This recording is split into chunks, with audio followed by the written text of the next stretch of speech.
Robert Jeffress right now is in Jerusalem, and he is the pastor of the First Baptist Church in Dallas, Texas, and a friend of ours.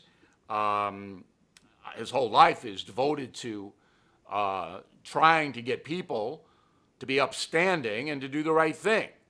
Are you surprised that it's worse now, I think, than ever before in this country about lying, cheating, and stealing? Are you surprised we're on that path going downhill? No, not Bill, because once you have loosened yourself from the absolute truths of God, who's to say what's right and wrong? I mean, I think you hit on it. Moral relativism is what the real problem is here. You know, the left is telling us that there are no moral absolutes that apply to all people at all times. Instead, everybody has to develop his own moral code and follow it. Well, if that's true, then what is wrong about bribing a college official? What is wrong about aborting a baby in the 9th month? What's wrong with a priest abusing a child if that is their moral code? And, you know, the left will come back, Bill, and they'll say, well, society determines what's right and wrong. But you know better than anybody, for the first 100 years of our nation's history, our society said it's okay to own another human being. The Supreme Court codified that in the Dred Scott case. The problem was that violated a higher law, God's law, that said it's wrong. You know, I think of the Russian writer Dostoevsky, who said, without God, everything is permissible. And that's what we're seeing right now. But you're not going to get the Democratic Party to say we don't believe in God. You're not going to get that. You will get the party to say there isn't any, as you pointed out, uniformed code of morality. They will say that. So it's all subjective. It's what's best for you. It's what you want to do. So therefore, if you take narcotics, if you sell narcotics, if you abort a baby for convenience, you see, that's reproductive rights, Reverend. As your right, you have a right to do that. If you lie, cheat, and steal to advance you and your family's economic position, okay? Nah, don't worry about it so much. So where's the counterweight against that, Reverend? In America, there used to be a counterweight against it. Now it doesn't seem there is.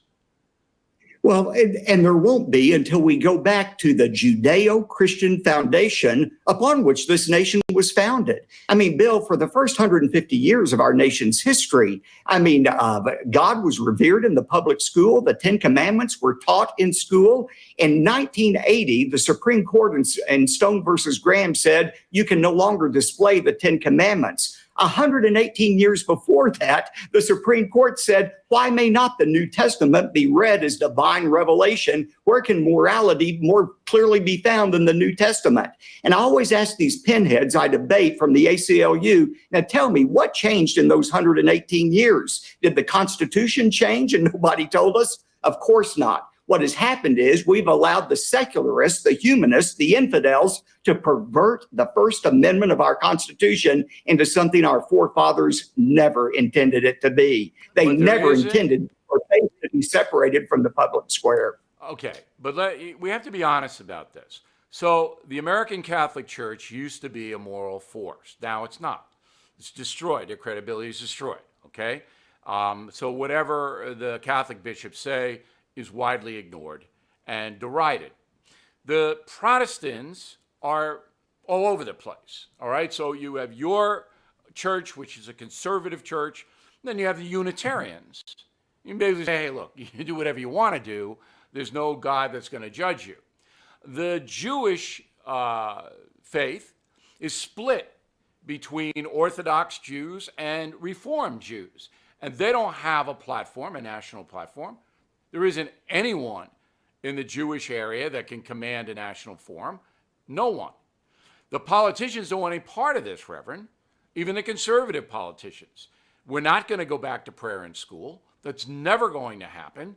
So I'm saying to myself, you know, we're on the slide here, and there doesn't seem to be any hope that it will reverse. Well, you know, I'm in Jerusalem, as you mentioned. Israel was God's chosen nation and still is God's chosen nation. But 2,500 years ago, when Israel was disobeying God, God said, because you have rejected me, I will reject you and your children. And the fact is, Bill, it doesn't really matter what people believe about God. God doesn't change, and God is no respecter of people or nations. Any nation that respects God will be blessed by God, and any nation that chooses out of diversity to reject God will be rejected by God. And it's kind of like the law of gravity. It doesn't matter whether you believe in the law of gravity or not. You're going to suffer the effects if you jump off a 30-floor building. It's going to be the same thing. Well for us. See, if I die No, tomorrow, my first question is, why did you allow them to invent this? That's what I'm going to ask God. Because this basically takes away, all right, all morality. Because you can access the worst stuff on this planet in your hand now. The worst. And the temptation of narcissism that you live within yourself with this thing overwhelms people, particularly people from secular families. Go ahead. Bill, families, no parents still have the right in this country to teach their children the truths of God's word regardless. Well, and they're going to suffer the consequences of it. But I still think that's the only hope for America, is if there is a revival and parents start fulfilling their God-given responsibilities. All right, Reverend, I want you to have a good time over there in Jerusalem. I've been there. It's a fantastic place. Everybody should try to visit in their lifetime. And we really appreciate you coming on and talking to us from time to time. It's very nice of you to do it. It's always good to talk to you, Bill. Thank you for your insight. All right.